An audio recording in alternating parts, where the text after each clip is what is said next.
It's that time again. The annual conference of the American Society of Ag Consultants, otherwise known as ASAC, is going to be held in Fort Myers, Florida, this November 4th and 5th. Kurt Covington is one of 9 professionals who will address the conference. The other speakers who will cover a wide range of topics represent Florida Farm Bureau, Florida Citrus Commission, University of Tennessee Institute of Agriculture, National Ag Law Center, Risk Mitigators and Advisors, Tyler Associates, as well as the lead economist for dairy at CoBank, and myself, Chrissy Wozniak from North American Ag. The day and a half of presentations will be followed by ag tours on Tuesday afternoon at Echo Farms, one of my favorite places here in Fort Myers. Attendees will experience farming at its most creative, with unique demonstrations, plants, and techniques being used to help farmers and urban gardeners in developing countries. A second tour at Echo will showcase simple technologies that can improve food, water, and shelter for millions of people. A third tour of a hydroponic grower is also being planned. For more information and to register, visit www.agconsultants.org. That's www.agconsultants.org. See you there.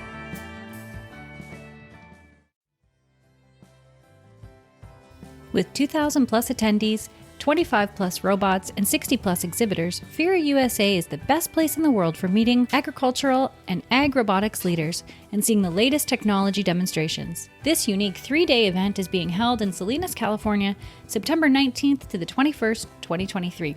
Check out their new website at FIRA-USA.com. That's FIRA, FIRA-USA.com.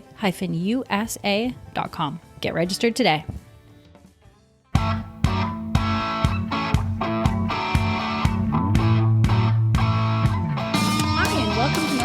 Spotlight. I'm Chrissy Wozniak.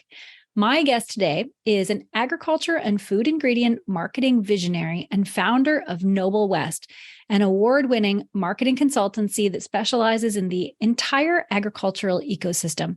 She's a 5th-generation farmer and a fierce advocate for producers, using her marketing and communication skills to advance the industry. Today, we're going to discuss how farms can build relationships with their communities using marketing techniques, storytelling, and education. I am very excited to talk about this topic as marketing is my wheelhouse too. From Modesto, California, I would like to welcome founder of Noble West, Ali Cox. Welcome, Ali, and thank you so much for being here. Thank you, Chrissy. It's a pleasure. Yeah, so let's start off how did your background as a 5th-generation farmer shape your approach to ag marketing and consultancy? Sure. I'm happy to. I love talking about my family, and I can answer that in 2 parts. So I think equally what probably have informed my approach to marketing is my childhood growing up on the farm, but also 15 really important years that I spent in New York City. So I feel like I'm really able to bring sort of a balanced approach to agriculture, because really understanding sort of what it takes to grow food and how hard it is to be a farmer and the sacrifices and the resiliency that's needed. Obviously, that's something that is true today, as was 100 years ago when my family started farming. But also really understanding that, consumers have needs too. They need to know more about their food, as do restaurateurs and chefs. So we really love being able to tell kind of that full story. Yeah, that's amazing. And I couldn't agree with you more. An interesting thing about your past is that you were a silver medal winner in the 2004 Olympic Games in Athens. Can you tell me about that? That is very interesting. You sure can. I'm never one to back down from a challenge. I think my CV can prove that. I started rowing at the University of San Diego when I was in college, but really went into it as a successful athlete, a successful high school athlete from Turlock High School.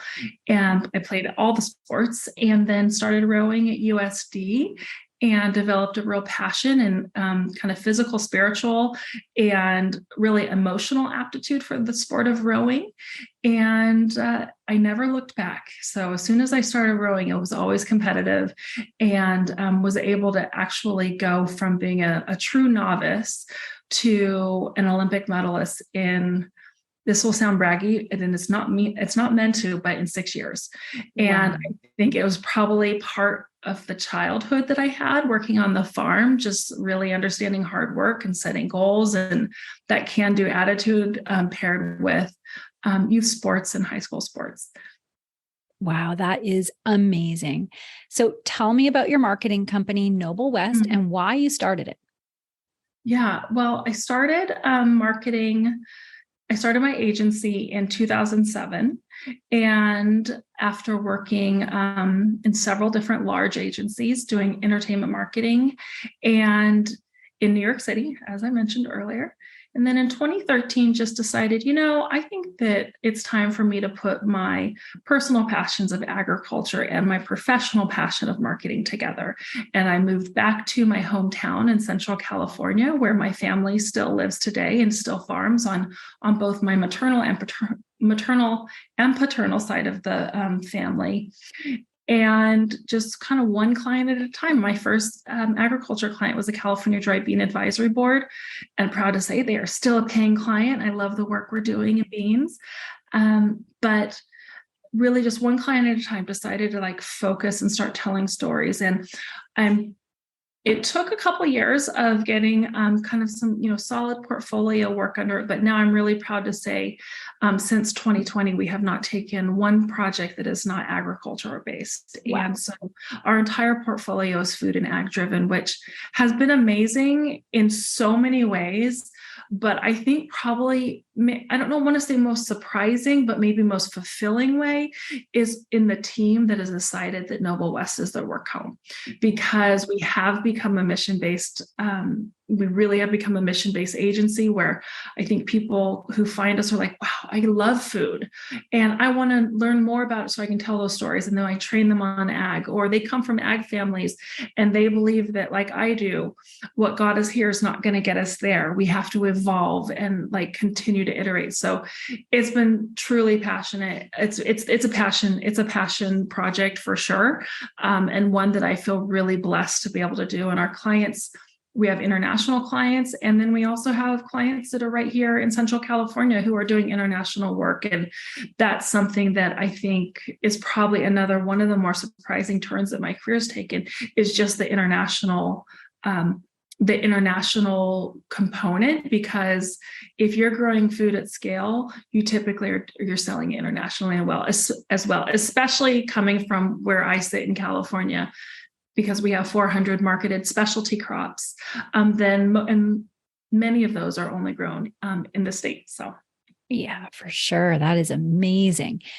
And I'm sure you know, obviously, because you lived in New York City for so long, but the average consumer has never been further away from where their food originated from in probably all of history.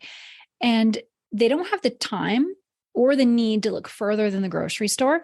So it's like how I look at my iPhone in this super busy world. I don't care how it's made. I just want it to serve its purpose. So in that kind of world, how do we in the ag industry even get the attention of the consumer? Well, that's a loaded question, Chrissy. We're happy to dive in. This, topic I really focus on is honestly decommoditization. So, in my opinion, if you want to be serving food to its highest value, that really means it has to have a brand value. Once you assign a brand, you can assign there's more information that can be given, because it's typically not commingled product. So that means that farmer story and the origin story, which we love to tell, is really, really critical. So we focus on hero food ingredients, meaning that if it's on a charcuterie tray, it's probably something we want to market, because that means there's a full story that has to be told. So if it's a cheese selection, where the cheese came from, the breed of the cow, the water sources, their nutrition components, their temperature that they were milked in, all of those things sort of form the story. And that's something I love to tell. And that is when we have that opportunity through typically a brand, because that's just the way it goes.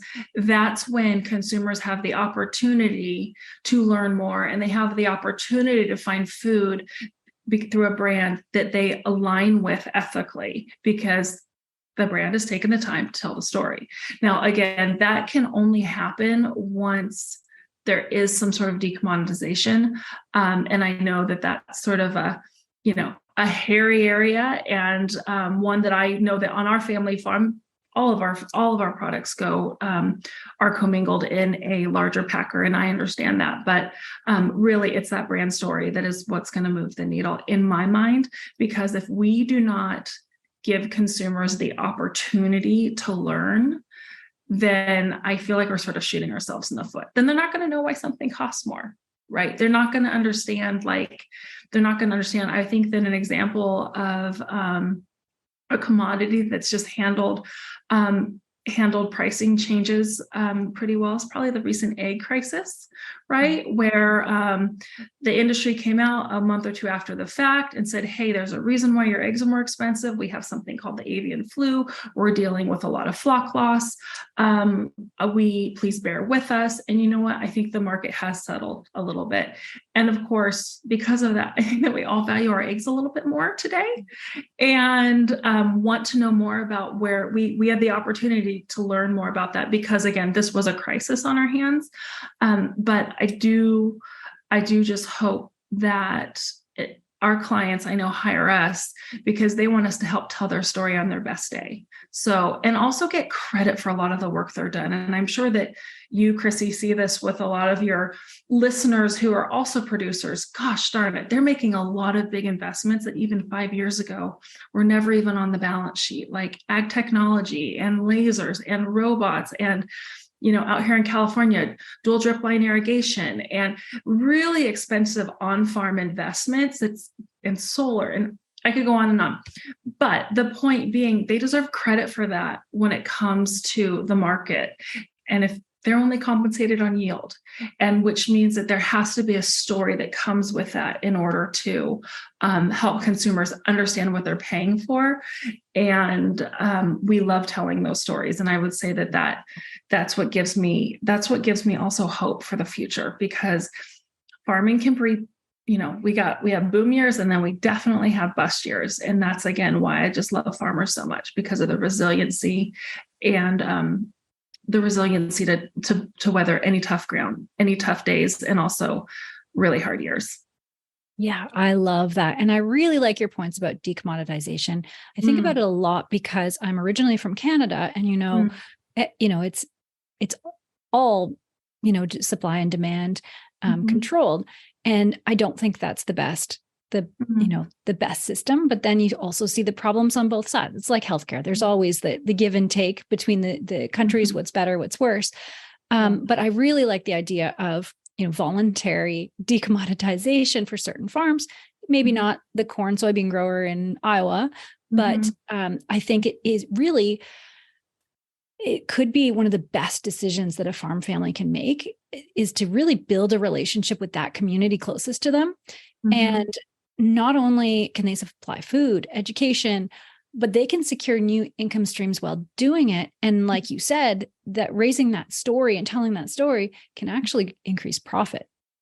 So what are some steps that farms can start taking to do that? Oh, well, I think that starting a consumer brand is probably one of the scariest things that you would ever put on most farmers' plates, right? Unless they are a natural marketer, which I don't know what your take on this is, but most farmers I know are not, and would rather quietly toil away. Like, I think my husband would rather, he could quietly work on his own for 3 days before he'd rather sit down and write a blog about it. But that's not always the case. But what I think that farmers can do is they can find folks to help them. And I would also argue, I think there's an opportunity for associations to stand up and really provide more support, because they are, considered the marketer, and then also working with their packer. And I always, it comes back to, whose story is it to tell? Is it the farmer? Is it the packer? Is it the association? Is the industry trade press? Like, whose story is this? And that is a tough place to be, because, again, you have farmers that are really only compensated on yield. They're not compensated in any other way. It's just too big of a too big of a fish to fry, right? And especially if you're a smaller farmer farming 2,000 acres or less, which in California, the average farm size is 473 acres and it's family owned. I guarantee, unless there is somebody in the family who has a knack for marketing and branding and packaging, it's probably not happening. So what I would say to those farmers that are looking to tell their story is, I think, aligning with the packer, the processor, or the co-op that you really believe in. And the majority of the work that we do with our clients at Noble West are with the packer, the processor, or the association. They hire us to help tell that story. And some of them are doing it really aggressively. And I'll tell you what, growers know that. Obviously, when they go to find their packer or their processor, they're looking for, okay, well, what do their returns look like? What are their timing on their returns?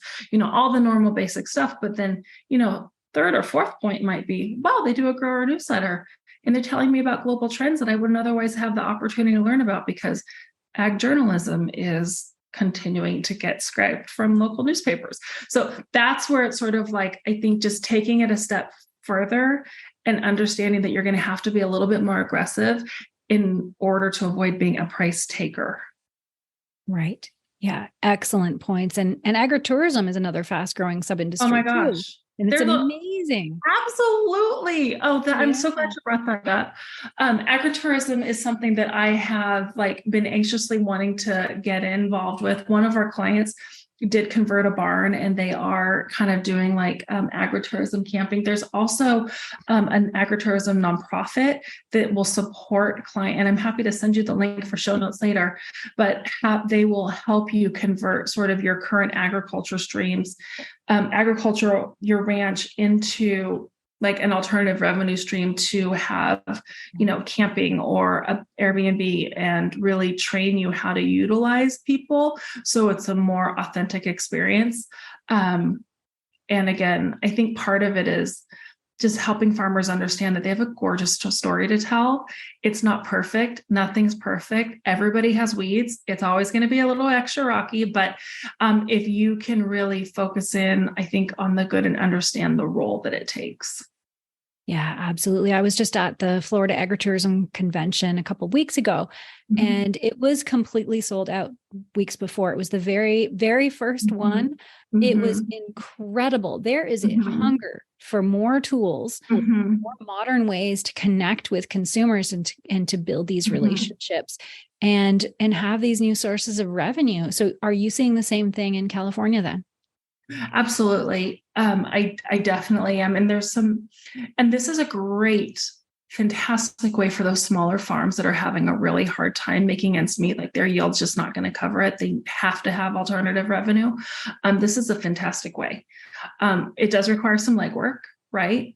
But I think it can also be pretty fun. And there's inherent risks to everything. And we know farmers are doing everything they can to minimize and mitigate risk. But I think that this is a place where I would love to see this trend. I think that adventure travel and, and we're talking about travel. We're not talking about vacations, right? Because it's probably, a working farm is not the place to go just kind of vacation. It's not really a feed up kind of experience. However, I think it could be really, really special, especially for folks that live in urban environments. Yep. Yeah, I agree. So what marketing tools and strategies can these farms leverage? Obviously, they can use social media and digital marketing, for example, and it's about engagement, right? So what are some of these tools? Well, I would first go back to my original point. I think that if you are a smaller farm, aligning with a co-op, aligning with a packer or a processor that you believe in, ask to see that. And when you're deciding if you're going to go with them, tell your grower rep, hey, can I see your marketing strategy? I'd love to know what your plans are. Be aggressive about that.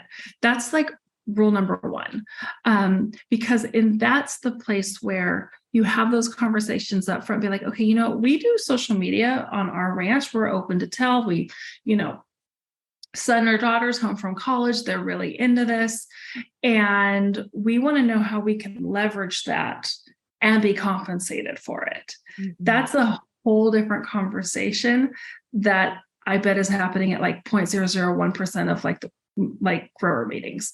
I think that's probably number one. And then I think number two is just making yourself available to your association to utilize you for marketing. I think that's probably another part, because you're already paying the checkoff dollars or the assessment to be a producer, right?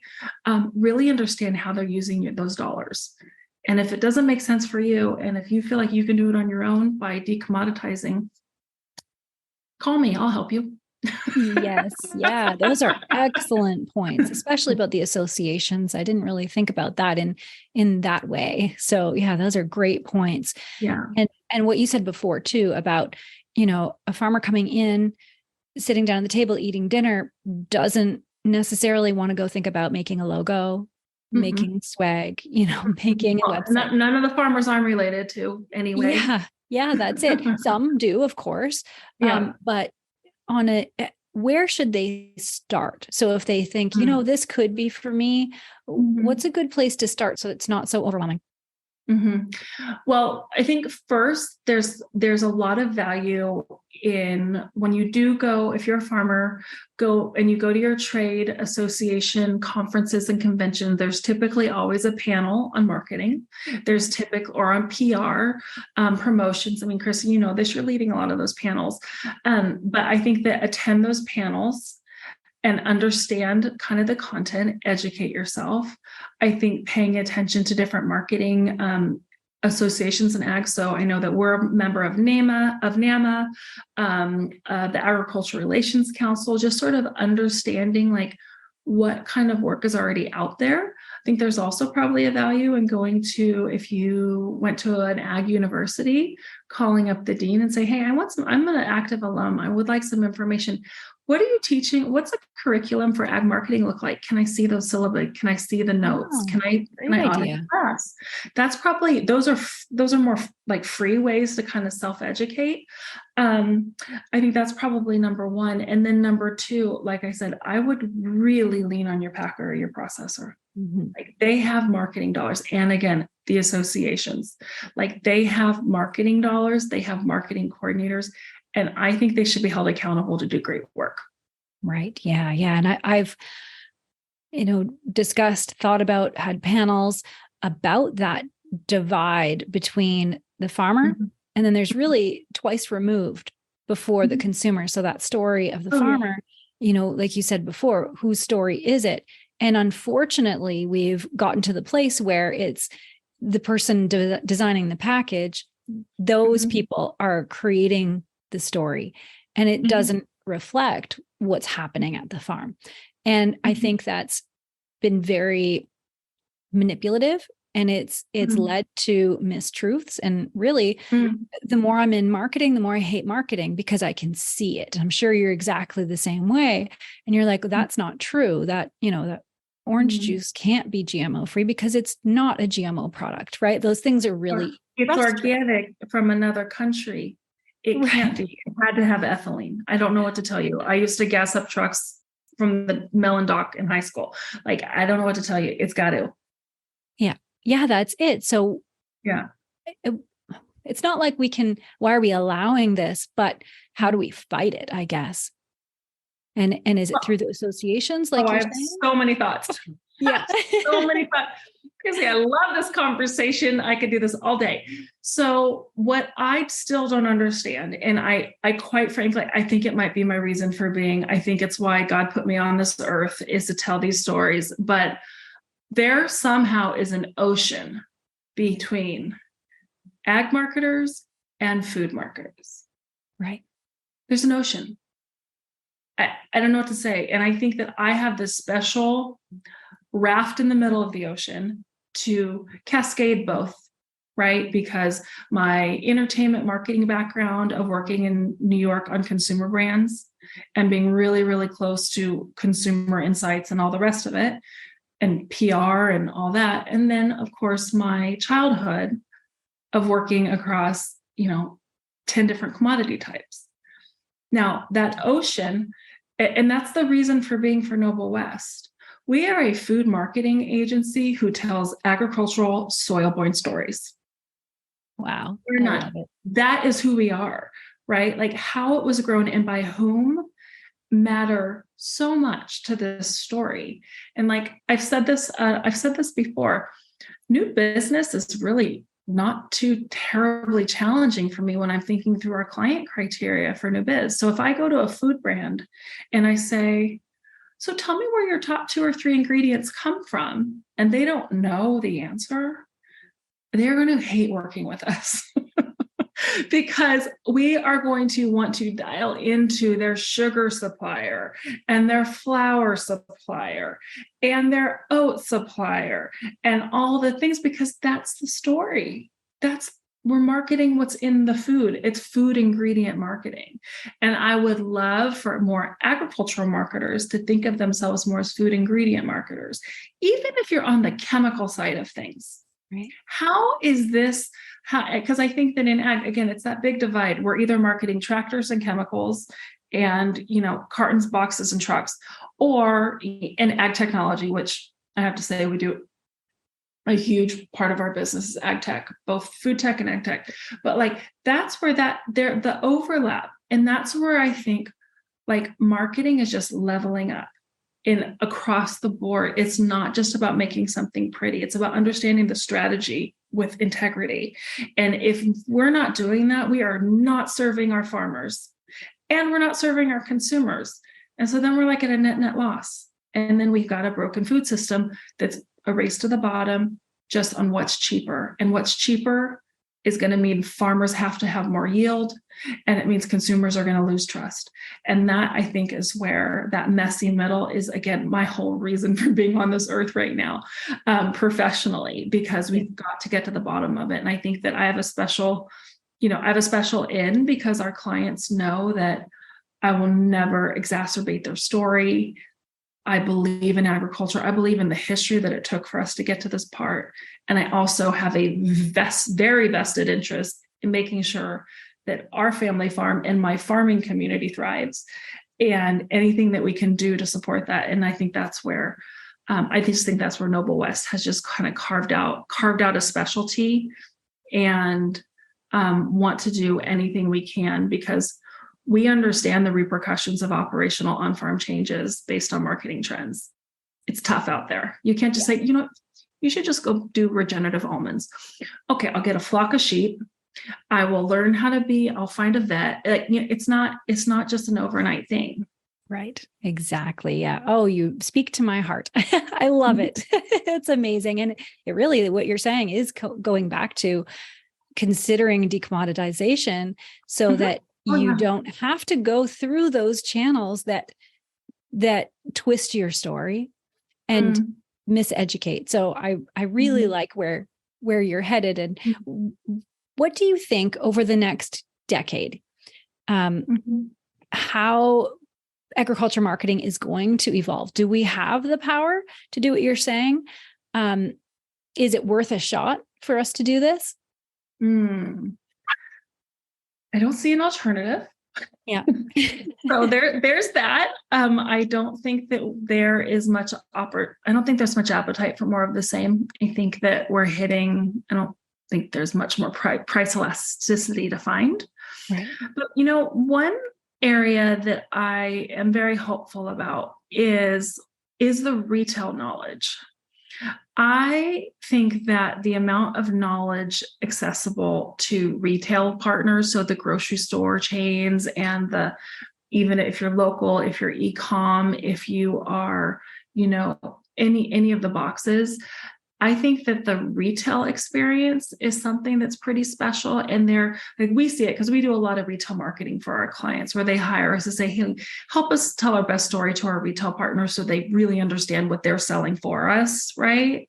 Yeah. I think that's an opportunity because, and I see retail partner, I see it because we meet the marketing coordinator for the grocery store, and we see how voracious they are to find out as much information. They are foraging. What photos do you have? What videos do you have? Do you have any? Can I get a quote? Tell me more about this. They're clawing for information. And the more they claw, that's more access for consumers. So I see that as a positive across the board. And that's something that I know our clients are really leveraging. Is it's not just about the weekly shopper, the paper with the coupons. It's more so about telling that fuller story, both for point of sale marketing and digitally. And I think that's a win-win for consumers. Yeah, definitely. So where can people find you? The best place is wearenoblewest.com, and also on social media with the @ We Are Noble West. And I would love to continue any of these conversations. I hope I sparked a little something. A regular. Yes, that would be wonderful. And I have one last question for you. And I think we kind of covered it already, but why do you serve the industry? And among all of this, what lights you up the most? Yeah, I think I can answer that in two parts. The first part is I serve the industry because I don't see another path. It is part of my calling. And I'm so passionate about helping farmers understand what the future looks like and what the future could look like in a positive way. And helping consumers understand more about their food and more about how to value their food and assign more value to each food. So that's my number one. And then, of course, my second is just, I look my two little boys in the eye. I want to make sure that they're able to farm. I want to make sure they have the opportunity in 15 years because we've done a good job stewarding the land today and stewarding the industry. Yeah, very honorable. I love it. Awesome. Well, thank you so much, Ali. And I'm sure we'll talk again. And I just found out before we started recording that you're also a member of the California Agwomen. And I'll be seeing you at our convention in November. So that's really exciting. Fantastic. Thank you, Chrissy, for having me. And thank you for all the amazing work you do on your blog, on your website, and videos, and on this podcast. You are telling stories that need to be told. Thank you. And thanks to all who are watching or listening. If you want to learn more, the links are provided in the show notes. And don't forget to subscribe to North American Ag Spotlight on YouTube, Rumble, or Telegram channels. And the podcast is available on Spotify, Apple, Amazon, Listen Notes, or wherever you listen to podcasts. And if you like this episode, I would love it if you shared it. And have a great day.